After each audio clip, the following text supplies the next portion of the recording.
Lacrosse vznikl v Severní Americe před několika staletími. Byl založen indiánským kmenem Irokézů, kteří ho také nazývali malým bratrem války, protože jim sloužil nejen jako alternativa k válce při řešení sporů, ale dokonce i k udržení kondice.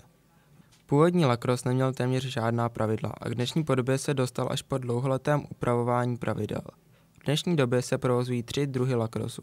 Box lacrosse, hraný v hale s podobnými pravidly jako hokej, field lacrosse, hraný na fotbalovém hřišti, který je dynamičtější obdobou, a intercross, bezkontaktní forma halového lacrossu. Největší nárůst popularity zaznamenal lacrosse v posledních 10 letech, nejen díky mistrovství světa 2011, které se konalo v České republice, ale také díky lepší dostupnosti sportu po celé republice.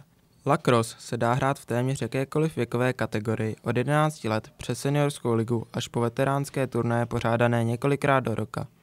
V České republice je přes 30 oficiálně registrovaných týmů, které se pravidelně účastní lig a doprovodných turnajů.